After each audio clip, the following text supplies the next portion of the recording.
اور اگر رمضان کا مہینہ تو پورا معافی کا مہینہ ہے کہ دوزخ کے دروازے بند ہو جاتے ہیں، جنت کے دروازے کھول دیے جاتے ہیں، شیطان قید. آپ دیکھتے نہیں نمازی کیوں بڑھ جاتے ہیں رمضان شریف میں؟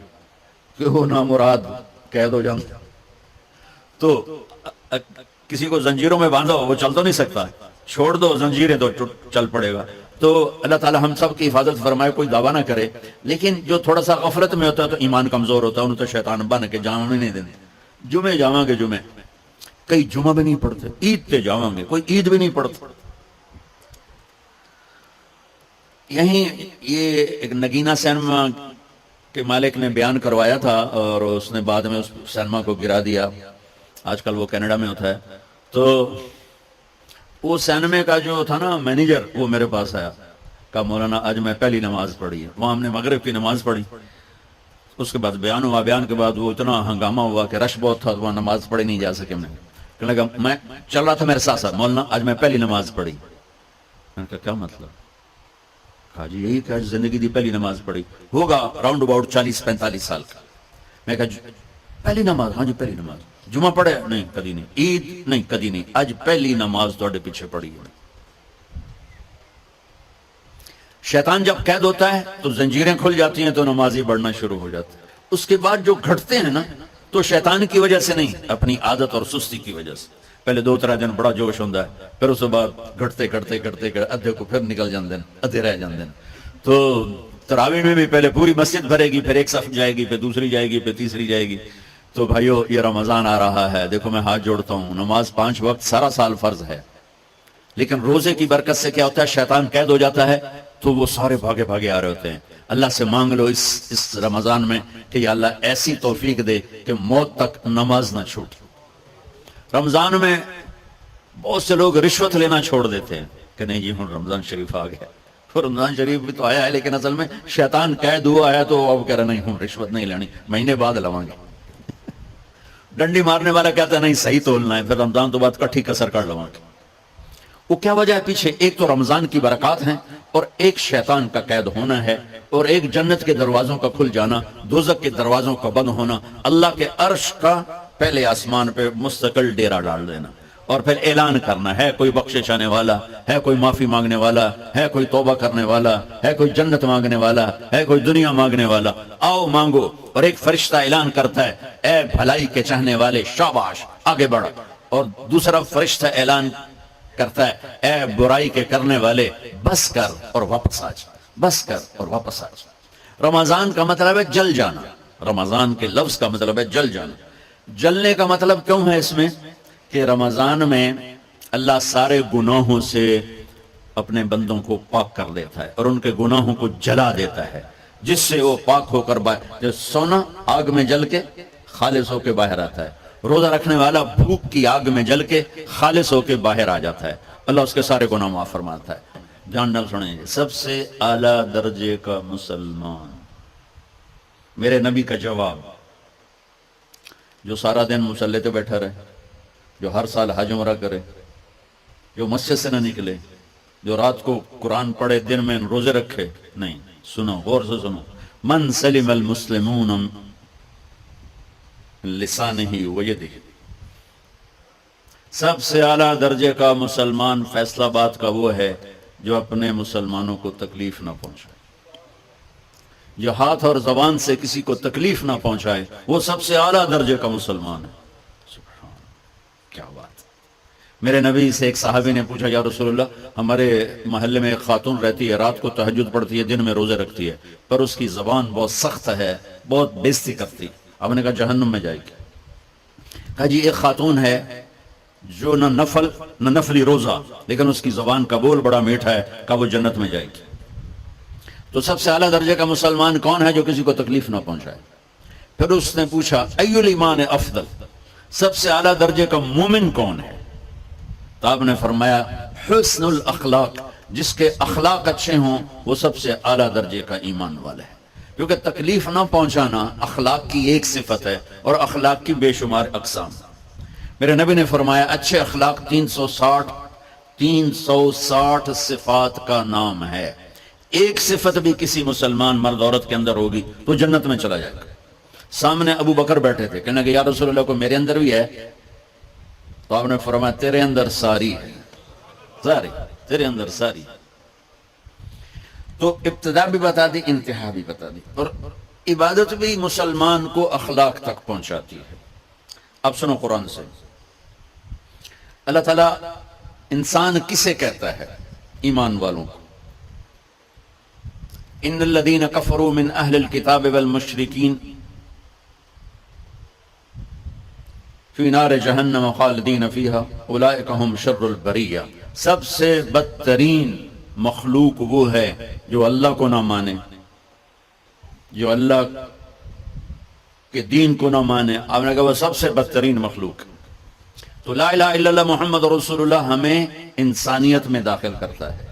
انسان ہے ہی وہ جو لا الہ الا اللہ محمد رسول اللہ کا کلمہ پڑھتا ہو میرے رب کے نزدیک. نماز کیا ہے؟ نماز کیا ہے؟ بول بھائی. ہاں، میرا اللہ کہتا ہے ان الصلاۃ تنہا. اب آئی نہیں چل رہا.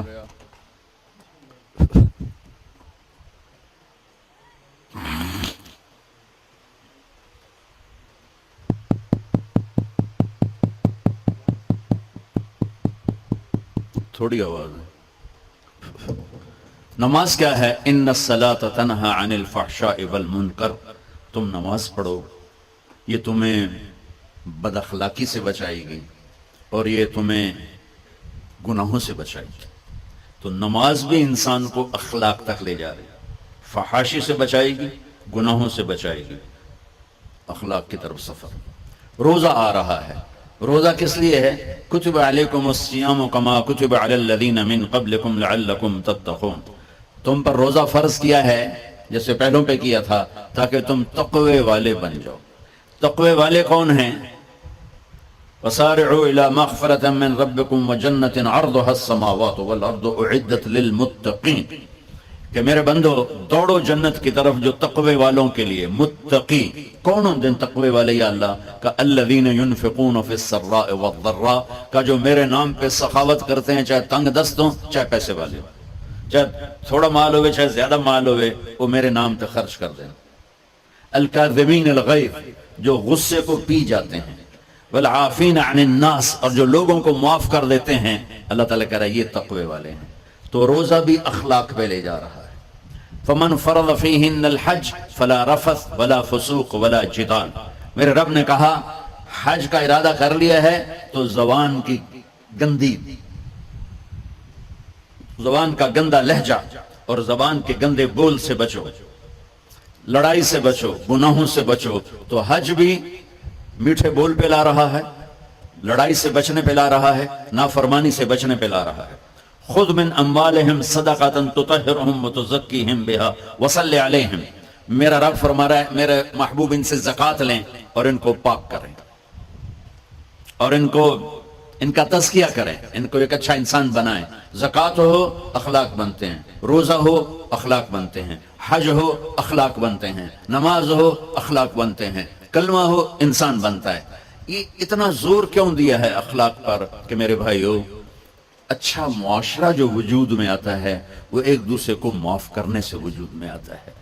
مسجد نماز کے لیے ہے اور نماز ایک انفرادی عمل ہے جو کر کے میں گھر چلا جاتا ہوں، دفتر چلا جاتا ہوں.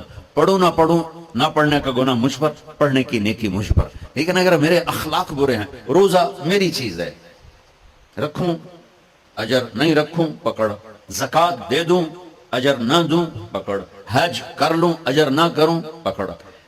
صرف میری ذات سے کہ گرد ہے نماز بھی، روزہ بھی، حج بھی، زکوٰۃ بھی. لیکن برے اخلاق جتنا معاشرے میں میرا اثر ہے وہ سب تباہی پھیلا دیں، اور اچھے اخلاق جتنا معاشرے میں میرا اثر ہے وہاں خوبصورتی کو پھیلا دیں. عبادت چھپ جاتی ہے. میں نے فجر پڑھی ہے کہ نہیں پڑھی آپ کو پتا ہے؟ بولو آپ نے پڑھی ہے یا نہیں پڑھی؟ مجھے کوئی پتا ہے نہیں ہے. لیکن یہاں بیٹھ کے اللہ نہ کرے میں فرقہ واریت کی بات کروں، آپ سب کو پتا چلے گا کہ نہیں چلے گا کہ مولوی اگلا رہا. اور یہاں بیٹھ کے میں محبت کی بات کروں تو آپ کو پتا چلے گا کہ نہیں چلے گا کہ یہ محمد مصطفیٰ صلی اللہ علیہ وسلم والے اخلاق بتا رہا ہے. تو اخلاق چھپتے نہیں، برے ہوں یا اچھے ہوں. ظاہر ہوتے ہیں. اور سب سے زیادہ اس آدمی کا خاندان، جس آدمی کو بدتمیزی کی عادت ہے، وہ بیوی کے دل کو برباد کر دے گا، ماں باپ کے دل کو برباد کر دے گا، اولاد کو برباد کر دے گا، دوستوں کو، نوکروں کو برباد کر دے گا. اس کے نوکر سامنے کہیں گے میاں صاحب، شیخ صاحب، سیٹھ صاحب، خان صاحب، اتھے جا کے گالی کڈن. اور جس کے اخلاق اچھے ہوتے ہیں وہ اپنے گھر کو خوبصورت بنا دیتا ہے، رشتوں کو خوبصورت بنا دیتا ہے، ملازموں کو خوبصورت بنا دیتا ہے، اپنے کاروبار کو، اپنی زندگی کو، ہر پہلو اس کا خوبصورت ہو جاتا ہے. اچھے اخلاق لباس کی طرح ہیں جو میرا ہر عیب چھپا لیتے ہیں، اور برے اخلاق ننگے آدمی کی طرح ہے جس کا ہر عیب سامنے آ جاتا ہے. اور اللہ کی رحمت اتنی طاقتور ہے کہ میرا رب فرماتا ہے، یہ تو میں نے 5 غلطیاں بتائی ہیں، لیکن میرا رب فرماتا ہے میرا بندہ، میں تجھے عمر بھی دیتا ہوں، طاقت بھی دیتا ہوں، تو اتنے گناہ کر کے زمین فیصل آباد کی سے اٹھا کر آسمان کی چھت کو لگا دے. سوری دنیا گناہگار ہو جائے نا تو آسمان کیا چاند تک بھی گناہ نہیں جا سکتے. اور میرا اللہ کہہ رہا ہے ایک مرد عورت اتنے گناہ کرے کہ آسمان کی چھت کو لگا دے، پھر صرف ایک دفعہ مجھے کہے یا اللہ معاف کر، تو میں سارے معاف کر دوں. تو بھائیو یہ رات بھی معافی مانگنے کی ہے. تو میرے عزیز، اور رمضان شریف آ رہا ہے، اپنے دل کو کینہ سے صاف کرو، بغض سے صاف کرو، نفرت سے صاف کرو. کسی سے لڑے ہوئے ہو اللہ کے واسطے صلح کر لو. یہ لڑنے کی جگہ نہیں ہے، محبت کر کے جاؤ تو اللہ بڑے اونچے عالی درجات نصیب فرمائے گا. اور اللہ تعالیٰ موقع دے تو رمضان میں 3 دن تبلیغ میں اللہ کے راستے میں ضرور لگا لینا. تو سارے بھائی نیت کرتے ہو؟ سنت ہے.